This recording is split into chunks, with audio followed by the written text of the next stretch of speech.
Sean todos bienvenidos a una nueva lección de Aula Más. A continuación resolveremos un ejemplo referente a la ley de Charles para gases ideales. El presente ejemplo dice lo siguiente: una masa de nitrógeno ocupa un volumen de 10,0 litros a 234,5 Kelvin y 730 milímetros de mercurio mmHg. Si la presión no cambia durante todo el proceso, ¿cuál es el volumen de la misma masa de gas a 338,2 Kelvin? Para resolver el presente ejemplo, primero debemos obtener los datos que nos dan en el enunciado y expresarlos en forma de variables matemáticas. Nos están hablando de que el gas que vamos a considerar como ideal es el nitrógeno, y nos dicen que hay una masa de nitrógeno, pero no nos especifican cuál es, y nos dicen que inicialmente ocupa un volumen de 10,0 litros. Entonces volumen inicial, que indicamos como V sub I, lo escribimos como igual a 10,0 litros.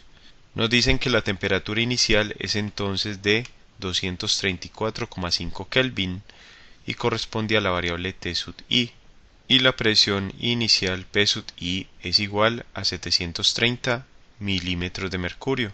Nos dicen que la presión no cambia durante todo el proceso, entonces la presión final P sub F va a ser igual a la presión inicial, es decir, a 730 milímetros de mercurio, y vamos a considerar que es un valor constante, que abreviamos como CTE.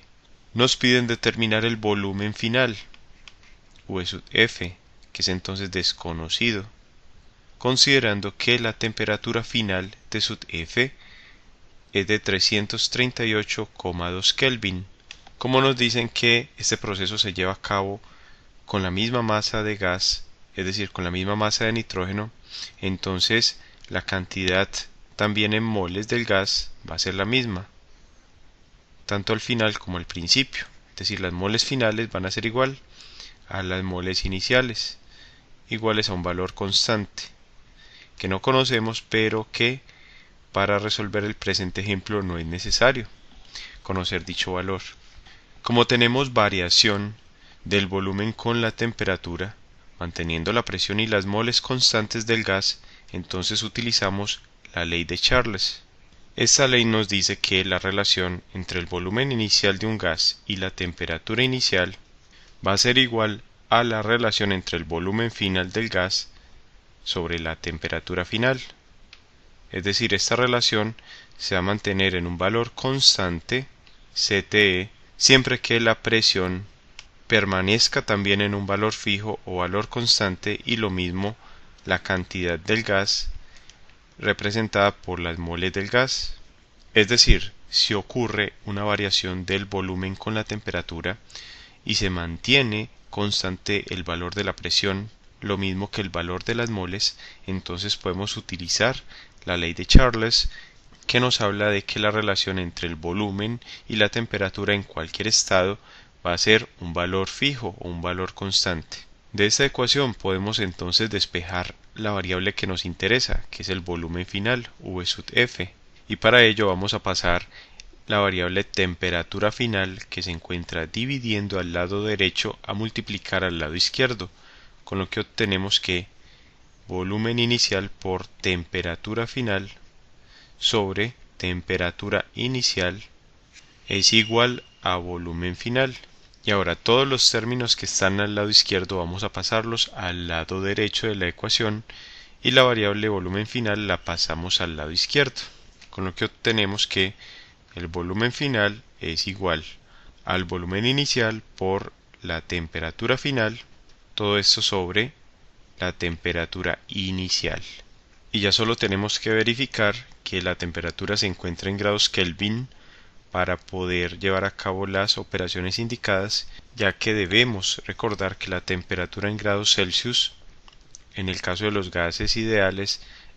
no se trabaja a nivel de las operaciones matemáticas en el reemplazo de las fórmulas. Tenemos que utilizar grados Kelvin, y efectivamente tenemos las unidades de Kelvin para la temperatura, o sea que ya podemos reemplazar en esta ecuación los datos conocidos, y tenemos que el volumen final es igual al volumen inicial, que es de 10 litros, 10,0 litros, por la temperatura final, que es de 338,2 Kelvin, todo esto sobre la temperatura inicial, que es de 234,5 Kelvin. Cancelamos ahora unidades de Kelvin en el numerador con unidades de Kelvin en el denominador y nos quedan unidades de litros. Y efectuamos las operaciones indicadas, con lo que obtenemos para el volumen final que 10 por 338,2 nos da 3382 sobre 234,5, y esta relación está dada en unidades de litros, como ya hemos mencionado que son las unidades que quedan, y obtenemos que el volumen final es de 14,4 litros, que es entonces la respuesta para el presente ejemplo. ¿Qué conclusiones podemos obtener de la realización de este ejemplo? En primer lugar, observemos que no fue necesario pasar de unidades de milímetros de mercurio a atmósferas en el caso de la presión, ya que, de acuerdo con el enunciado, la presión se mantuvo constante. Tampoco fue necesario conocer la masa de nitrógeno ni tampoco las moles de nitrógeno, ya que las suponemos como constantes considerando que en el enunciado nos dicen que la misma masa de gas es la que está al principio y al final del proceso, y podemos observar que ocurre un aumento en la temperatura del gas, lo cual conlleva a que el gas sufra de una expansión. Entonces el gas aumenta su volumen debido al aumento de temperatura. De esta forma entonces concluimos la presente lección. Te invito a que sigas estudiando con nuestras lecciones, a darle me gusta a este video tutorial y a suscribirte a nuestro canal Aula Más, tu canal para aprender más.